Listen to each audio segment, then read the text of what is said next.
Lucas capítulo 10, versículo 30 e o versículo 37. Eu vou iniciar. E respondendo Jesus disse: descia um homem de Jerusalém para Jericó, e caiu nas mãos dos salteadores, os quais despojaram, espancando, e se retiraram, deixando meio torto. O 37 disse: o que usou de misericórdia para com ele? Disse-lhe, pois, Jesus: vai e faze a mesma coisa. Jesus, desde quando nasceu, antes mesmo de nascer, já tinha um propósito enviado por Deus para poder salvar a humanidade. Jesus não veio simplesmente salvar uma pessoa, ou a gente que está mais cheiroso, mais bonito, mas ele veio salvar todos aqueles que se encontram necessitados da presença do Senhor.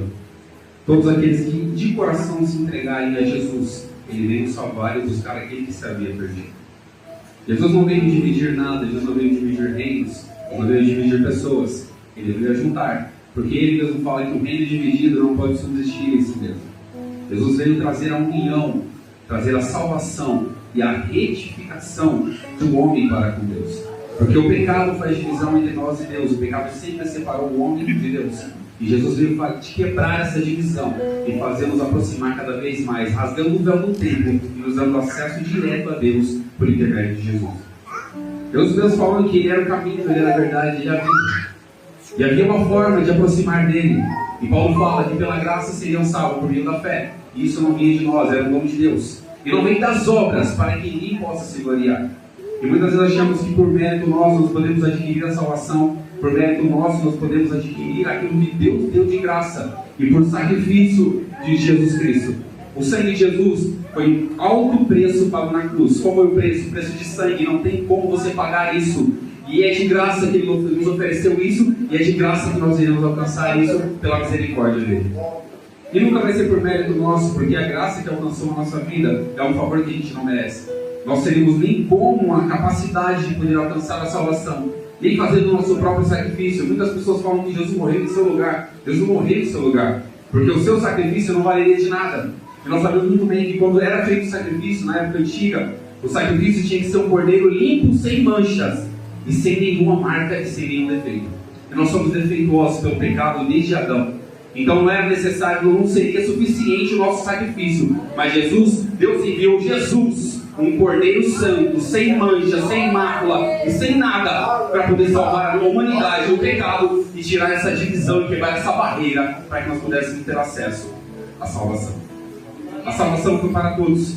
Quando nós começamos a falar sobre esse episódio, muitos já conhecem a parábola do samaritano. No capítulo 9, um pouco antes disso, Jesus começa a conversar com aquelas pessoas ali, e na sua ida para Jerusalém, Jesus pretende descansar um pouco, passar por Samaria e descansar.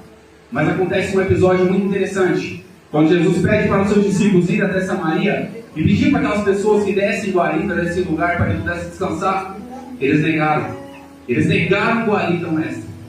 Eles negaram que Jesus pudesse pousar ali e expulsaram Jesus daquele lugar para que ele não pudesse parar ali, porque eles desconfiaram e sabiam que Jesus ia para Jerusalém. Mas eles não quiseram receber, porque os judeus não se comunicavam com os samaritanos. E esse episódio é muito fácil de a gente recordar quando a gente encontra a história de Jesus com a mulher samaritana no poço. E ele fala, pois que os judeus não se comunicam com os samaritanos, porque uns adoram no monte, outros adoram no templo de Jerusalém. E Jesus fala, uns adoram, vocês adoram o que não sabem, nós adoramos o que sabemos, porque a salvação vem dos judeus. Mas ele quebra esse paradigma e fala o seguinte: vocês me adoram, e vai chegar um tempo que aqueles adoradores não adorarão mais o templo, não adorarão mais o monte, mas me adorarão em qualquer lugar, mas em espírito e em verdade. Deus começa a quebrar isso, porque as pessoas acham que o reino de Deus é dividido. As pessoas acham que a salvação é só para aqueles que são mais bonitinhos, aqueles que estão na igreja todos os dias. Não, mas é para aqueles que entregam o coração, a alma e o espírito na presença do Senhor. Quando se aproximou, Jesus se aproximou dos discípulos, João e Tiago se aproximaram de Jesus e disseram: Senhor, eles negaram para você um lugar para você descansar. E eles fizeram uma proposta para Jesus. Falou: Senhor, você quer que a gente ore e desça fogo do céu para que consoma eles? E às vezes a nossa oração é assim: A gente tem desafetos, tem pessoas que não gostam de nós, isso é mais comum do que qualquer gente imagina. Tem pessoas que não gostam porque nós somos cristãos, e as pessoas entendem isso. Foi contado o testemunho, às vezes a pessoa chega lá, glorificando a Deus, adorando a Deus, e se incomoda no mundo espiritual. E as pessoas que vivem nas trevas, elas vão se incomodar com isso, vão querer te aborrecer, vão querer te eliminar daquele ambiente. Mas quando Jesus está no nosso coração, o ambiente é transformado e a glória dele é manifestada. Os discípulos talvez não tinham entendido o objetivo de Jesus. E Jesus não era destruir a humanidade, mas era salvar. Não era destruir almas, mas era salvar. E até usou exemplos de Elias, quando pegou os profetas de Baal, falou: desça como o céu e mate todos os profetas, para provar que Deus era Deus. Mas Jesus veio falando para eles: eu não vim destruir as almas, eu vim salvar. E eu falo para nós nessa noite: Jesus não vem destruir a vida de ninguém. Se você está enfrentando dificuldades, é para salvar a sua alma, preservar a sua vida, para poder levar você para o céu. Jesus não tem prazer nenhum em destruir ninguém. O prazer dele é salvar e buscar aquele que abre o coração para ele. Aquele que se entrega realmente o coração para Jesus. E não é simplesmente a gente achar que nós somos bonitos, nós oramos, jejuamos. E isso não é motivo nenhum para se aproximar tanto assim de Deus, mas é para a misericórdia dele. A gente vamos se aproximar dele, nós oramos, mas se não for misericórdia e a nossa fé na graça salvadora de Jesus, nada disso valerá. Nós podemos orar 1 hora, podemos estar joelho aqui, calejar o joelho, mas se nós não formos conhecidos de Jesus, nada disso será diferente. Porque Jesus mesmo fala muito naqueles dias: virá em meu nome, Senhor, nós profetizamos em teu nome, nós pregamos, nós louvamos, nós fizemos muitos sinais e maravilhas. E Jesus naquele dia fala: apartai-vos de mim, porque eu não vos conheço. Eu sei que conhecer Jesus é importante, mas ser conhecido de Deus, de Jesus, te leva à salvação da sua alma. E a proposta daqueles diários, João foi tão dolorido ao ouvido de Jesus. E ele falou: eu não vim destruir ninguém, eu vim salvar. Eu não vim destruir a alma desses homens, eu vim salvá-los. Porque ele já sabia que futuramente aquelas pessoas, os judeus iriam negá-lo. E ele mesmo fala que Jesus veio para os seus, e os seus não receberam. Mas a todos quanto receberam, deu-lhes o poder de serem feitos filhos de Deus e herdaram a promessa da salvação.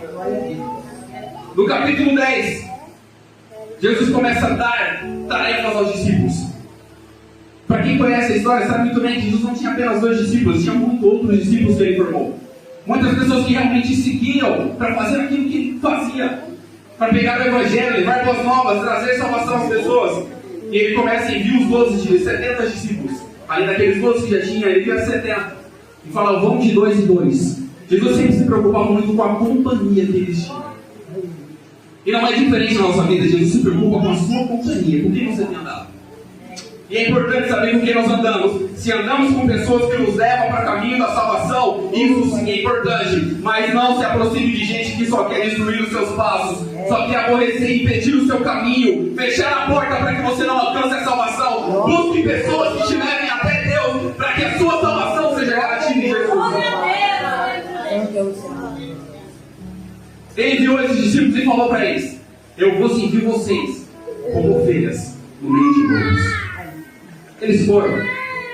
E Jesus falou para eles: vocês vão passar pelo caminho, não saúdem ninguém.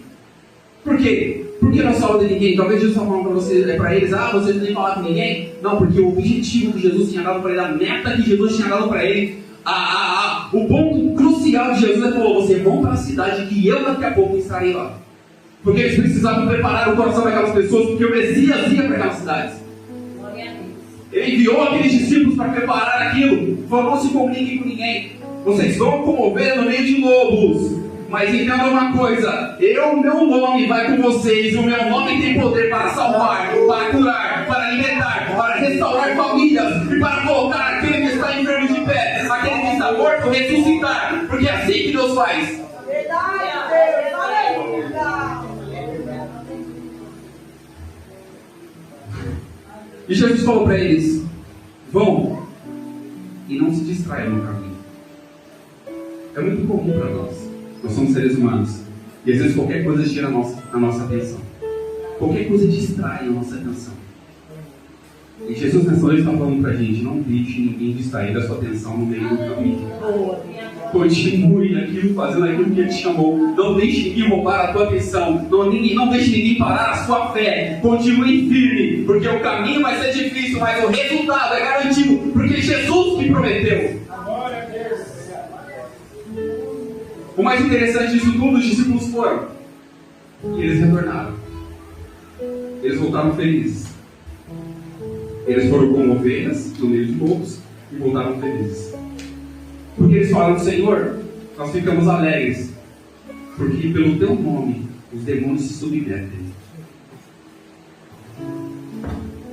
Jesus falou uma coisa muito interessante para eles, que deixa para a gente um ensinamento muito grande. No retorno dos discípulos, Jesus deu poder a eles. Falou: eis que eu vos dou poder para pisar serpentes e escorpiões, e se beberem alguma coisa mortífera, não te fará mal algum. Jesus deu essa tarefa para eles. E eles voltaram tão alegres, com o coração contente, porque eles viram que aquele nome que eles carregavam tinha um peso tão grande que até os demônios se submetiam a ele. E ele falou o seguinte: não se alegrem, porque os demônios submetem a vocês pelo meu nome, mas antes se alegrem por ter o seu nome escrito no livro da vida. Pregar é importante, louvar é importante, mas ter um nome escrito no livro da vida é mais importante ainda, porque isso garante a nossa salvação, e não é por mérito nosso, mas é pela graça de Jesus que nos alcançou na cruz do Calvário. Esse dia eu vi um episódio que eu achei muito interessante. Fizeram troféus semeadores de salvação, alguma coisa assim. O objetivo desse evento era dar troféus para as pessoas, pregadores e cantores que tiveram destaque no meio gospel. E eu comecei a me perguntar sobre esse troféu como galardão humano. Porque se você recebe seu galardão aqui, logo o seu galardão aqui se cessa. Mas se você ajunta o seu tesouro no céu, lá ninguém consegue alcançar. O tesouro que você recebe aqui vai ficar aqui, mas aquilo que você alcançar no céu vai ficar guardado, para que quando você for, Jesus estará preparando tudo para você. Já tem preparado. E é uma coisa muito absurda, porque eu imagino, né, os exemplos bíblicos.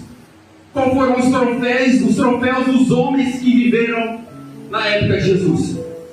Estevão foi apedrejado em praça pública. O troféu de Estevão foi esse, apedrejado em praça pública. E olhando para aquelas pessoas, ele falou: Senhor, não impute a eles esse pecado, porque talvez eles não sabiam nem o que eles estavam fazendo, matando homens de Deus que foram levantados para pegar o Evangelho. Esse foi o troféu que Estevão recebeu. O troféu de João Batista foi a cabeça dele numa bandeja. Esse foi o troféu de João Batista. E as pessoas hoje em dia querem troféu, querem o seu nome ser exaltado. Mas o nome de Jesus é mais importante do que o seu. O nome de Jesus é mais importante do que o seu título. O nome de Jesus é mais importante do que os lugares que você passa, onde você vai. O nome de Jesus é sobre todo nome, e todo joelho se dobrará. Mas as pessoas custam a entender isso. E acham que eu sou importante porque eu canto, porque eu prego. Eu não sou importante porque eu prego. Mas importante é aquele que me chamou para pregar. Eu não sou importante porque eu falo de Jesus, mas importante é Jesus que morreu na cruz para me dar a salvação. Eu não sou importante porque estar aqui no domingo pregando talvez seja de muita gente, mas importante é aquele que me chamou, escolheu, me deu um nome, para que o nome de Jesus fosse glorificado por intermédio da minha vida. As pessoas perderam a sensibilidade. As pessoas perderam a sensibilidade do Espírito. E acham que receber troféu por fazer uma coisa que é sua obrigação. A própria palavra fala: se nós fazemos aquilo que é ordenado, ainda somos considerados servos inúteis. Se nós fazemos aquilo que Jesus ordenou para a gente, nós somos considerados servos inúteis. Quem não você quer troféu por isso? Não, irmãos. O nosso troféu já está preparado no céu para a gente. O nosso troféu já foi pago com sangue do Calvário. A última gota de sangue que Jesus derramou foi